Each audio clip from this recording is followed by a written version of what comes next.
Good morning, adventurers. My name is Ben, and welcome to a morning show where I sit around, drink some tea, and talk about D&D. Okay, first up, in D&D news, we have two more announcements for the Battle for Beyond that I've been talking about that goes live on November 12th on D&D Beyond's YouTube channel. There we go. It'll be a 6-episode series, again, so stay tuned for that. First up, we have Josephine McAdam, who is one of the players. I have also not heard of her before. I'm very excited to get to see what she can do in this sort of game. Obviously, she is a well-known name. I just don't know who she is. And next, as I thought we were going to have, we have Abria Iyengar, if you don't know who that is. If you don't, then you must have missed the whole summer because the internet was kind of on fire with the quote-unquote Summer of Abria because she DM'd for Exandria Unlimited and Misfits and Magic, which is, you know, two of the huge, god dang it, the camera keeps doing this, two of the biggest D&D streams, two of the biggest two of the biggest online D&D games on the internet. There we go. Both Dimension 20 and Critical Role. Speaking of Abria, Dimension 20 has announced that they are going to be doing a Christmas special Misfits in Magic coming on December, I don't have it written down, 6th, I want to say, which is very, very cool. Sort of an extension of the miniseries that they did earlier. So if you enjoyed that, definitely be excited for that and check that out. Moving forward into streams today at twitch.tv/DND at 7 p.m. Eastern Time, we have the Black Dice Society, which is obviously one of the ones that Wizards is putting on.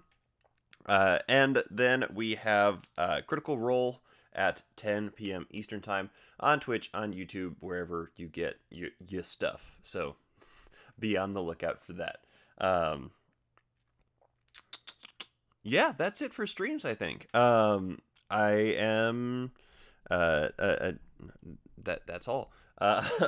So today for D&D, or T&D, once again, we have the Doctor Who mug with the gigantic size, because today is probably the last day that I have to work crazy hours, so we're going to have this to get me through it. And today I've got some green tea. This is, come on, there we go, my Harney & Sons organic green, organic gunpowder green. This is actually the one that I have a lot of the time in the middle of the morning. But I like having other ones for you guys. So, that is what we have for T&D today. Now, moving forward into what we are actually talking about today. Today, we are going over the Game Master's Book of Random Encounters. This book is awesome. I bought it kind of on a whim once, and I'm really, really happy that I did because it's phenomenal. It's full of really, really cool stuff, really, really cool tools for Game Masters. And we're going to take a look inside and see what there is. In a similar sort of vein to how, like, Fizban's had to be a touch shorter because it was just kind of a monster book. Well, it wasn't just a monster book, but a lot of it was monster book. Once we talk about one thing, we kind of talk about all of it in here because it's just a lot of variety of one sort of thing over and over again. But there are a few different things to look at that are in here. So, first and foremost, I think what they've done here is amazing and phenomenal. The table of contents right here, these are random tables that you can use, which is awesome. They've got their random encounters / places to go, split up into different area types. So you've got taverns, inns, guild halls, and shops. There we go. Temples, tombs, and crypts. The great outdoors, homes, hideouts, labs, and lairs, and rooftops and alleyways and tunnels that are all on randomized tables. They've got all the locations that are in there listed out, and then you can choose. Oh, hi. You can roll to see where you need to be if you really just need a truly random encounter there.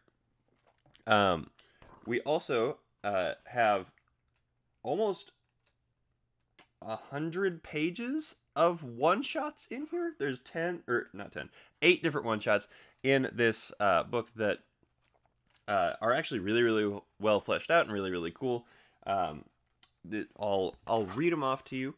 They are Presto Changeo, Mother Knows Best, Special Delivery, and Actor's Life, The Tomb of the Forgotten Paladin, Nature vs. Nurture, One Last Job, and The Portal Prison.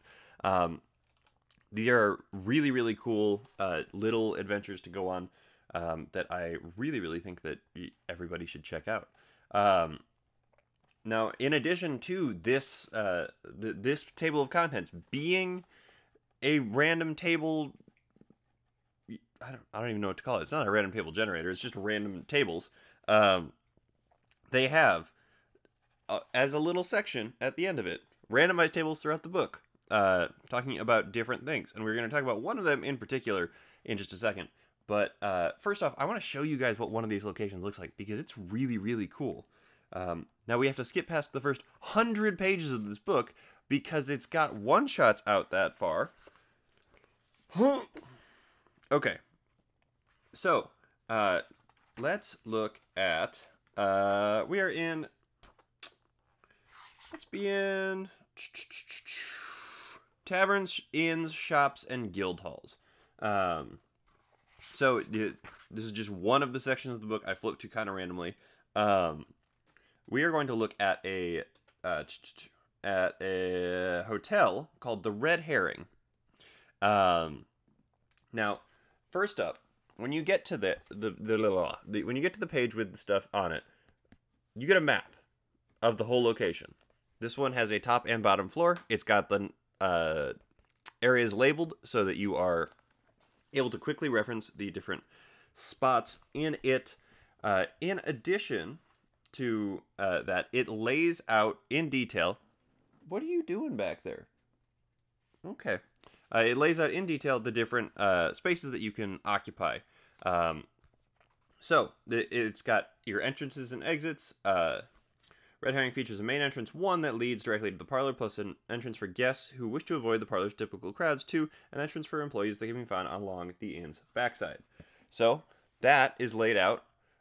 So you can see right here, 1, 2, and then 3. I don't think I actually listed 3, but 3 is numbered in the description of the thing. So it's really easy to quick reference over to the map, which is fantastic because the idea for this book is that you are on the fly sort of referencing it.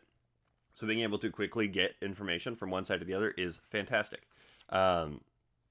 You also get, with somewhere like this at least, an NPC profile for a for like a hotel keeper, a tavern keeper, an innkeeper, that sort of thing, which is really, really cool. You, after entrances and exits, there's parlor and private lounge, number 4 and 5. Lodgings is number 6. Kitchens is 7. Baths is 8. So that is really, really awesome. And if you just follow the numbers in the map, it'll tell you exactly where everything is, and it gives you obviously a very good idea of how things are laid out. You have a variant encounter option here, which gives you just like little encounter ideas for when you're in this area. And you can use all 6 of them if you want. You can use not all 6 of them if you want. It's a D6 random table. But this here, this is the entirety of the Red Herring. This 2-page spread right here. You get your map and you get all of your information, which is really awesome. Sorry, I keep looking at my screen to make sure that I'm actually like showing you things in frame. And it just keeps going, right? Like mini market on this side here is it's only 1 page because it's so small. And then you flip to the other side, it's another one that is, I believe, only 1 page because yeah, it's so small. It's just it was a warehouse. So that is super, super cool. And that is how it is for every single one of these. Let's just flip randomly. Here we go. Temples, tombs, and crypts. 2 temples, tombs, and crypts right here. Boom. Done. Easy to do. So this book will save you a lot of time on prep if you are one of the people that likes to really plan out everything, but you might have a harder time or you're feeling a little bit burned out on actually doing it. Now, there is one thing in particular that I want to talk about real quick, because I think that it is one of the best resources in the whole book. But that's just me, I think. Here we go.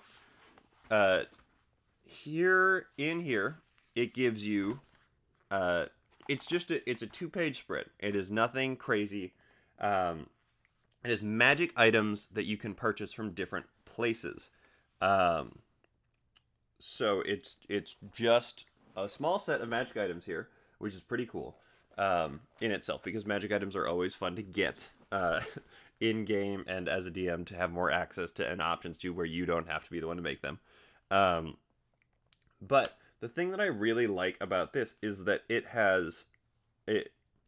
gives you an actual price on them as well. And one of the things that I have always struggled with is like pricing out the magic items that I want to actually give people.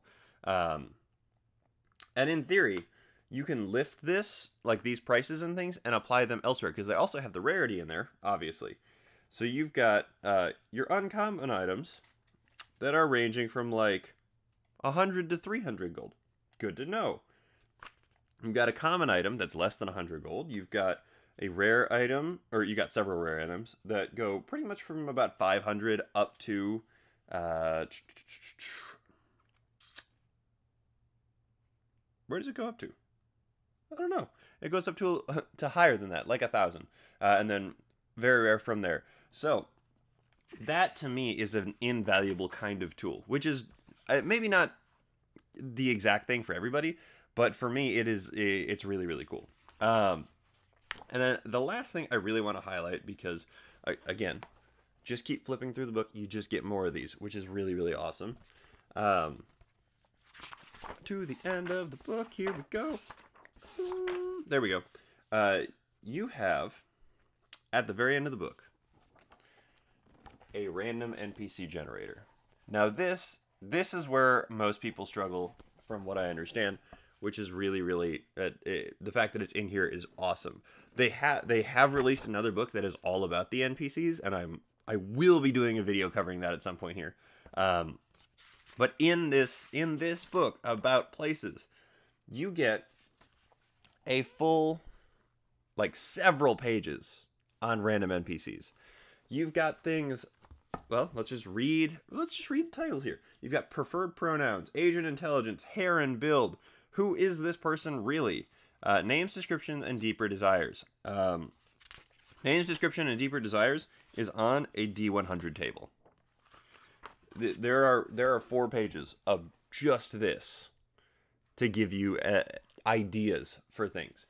It gives you first name, last name, brief description, wants and needs, secret or obstacle, and what they are also carrying. So if you were to roll, I don't know, a 78, you'd have Toiv Gnazbright wearing temple robes and a surprised expression, who wants to spread the word about their god and is afraid of heights and depths. They're holding 30 silver pieces and a pair of bi-lens readers with a sack of candles over their shoulder. That's everything you need in order to give you, ideas for an NPC on the fly. It's everything you need to give you an NPC on the fly, which is so cool. Name generator for your taverns as well. They have really sort of packed a bunch of really, really awesome, super useful tools in here. Curse generator as well. I'm just flipping through and now remembering things that are in here. That's the end of the book. They have packed so much really, really useful information and really, really useful tools in here that I cannot emphasize enough that if you hate prep, or even if you don't absolutely adore prep work, this book will save you a ton of headaches and a ton of time. This book is really, really awesome for stuff like that. As long as, your players are okay with just pausing for a second so you can flip real quick. Or even, not even that, you can just tab down, there we go, tab down the side to the different areas, so you can just grab it and open it to that. So I cannot recommend this book highly enough, because it is a really, really awesome resource that I think really sort of alleviates a lot of the preparatory stress that goes into DMing, especially when you are a newer DM. So that is that. And that is everything that I have to talk to you guys about today. So thank you so much for making me part of your morning routine. I really do appreciate it.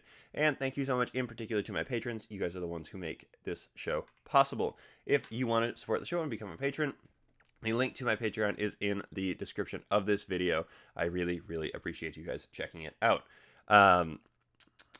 That is everything, I believe. I am actually going to be taking tomorrow off at the end of this very, very long work week to just kind of like take a break for a second, pause, let myself reorient, and then I'll be back on Monday. We are going to continue talking straight down the classes, so I believe that Monday is Paladins then. So tune back in for that. Now, thank you guys so much for tuning in, and until next time, keep on rolling.